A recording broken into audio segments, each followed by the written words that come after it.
Westeros has mighty rivers, but none of them compare to the Rhoyne. It is said that there is no stream or puddle in western Essos but drains to Mother Rhoyne.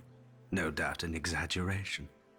Until one sees the river, at its widest, a man in the center can't see a shore to either side.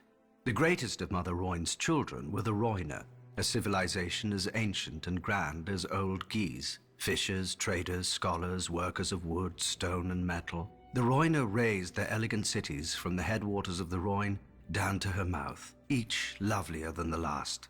For many centuries, the Rioner lived in relative peace. When invaders swept down from the hills, the Rioner, women and men, would don silver-scaled armor, fish-head helms, tall spears, and turtle-shell shields.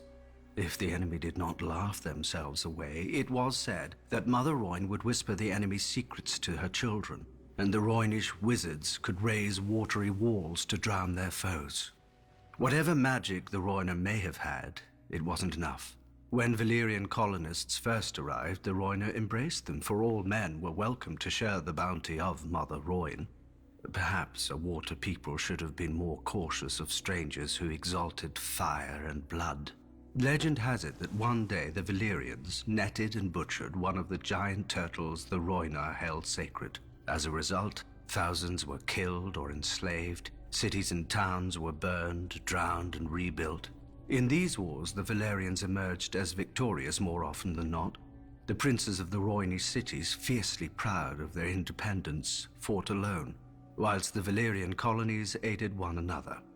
Eventually, the Rhoynish princes ceased their squabbling and united behind Prince Garin, who led the largest army Essos had ever seen, against 100,000 Valyrian colonists, 100 war elephants, and 3 dragon lords. Thousands burned, but thousands more sheltered in the shallows of the river, whilst the Rhoynish wizards raised enormous water spouts against the foe's dragons. Rhoynish archers brought down 2 of the dragons, whilst the 3rd fled, wounded. And thereafter, the Rioner named Garin the Great. But Mother Valyria proved just as caring as Mother Rhoyne. When Garin the Great marched his army against Volantis, 300 Valyrian dragons descended from the sky. Tens of thousands burned whilst others rushed into the river, but the fires burned so hot that the water boiled and turned to steam. Garin the Great was captured alive and made to watch as Valyrians butchered every last man, so many that their blood turned the great harbor of Volantis red as far as the eye could see. Then they forced Garin to watch as they marched on his own city and enslaved all the women and children his army had left behind. The singers claim that Prince Garin called out Mother Rhoyne to curse the Valyrians, and she in turn flooded the city with foul waters and a damp fog that caused the skin of the Valyrians to harden and crack, and thus was born Grayscale.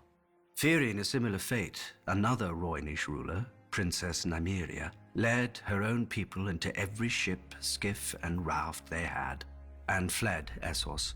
Eventually, after much hardship, they landed in sun-swept and bone-dry Dawn. But we all know that tale.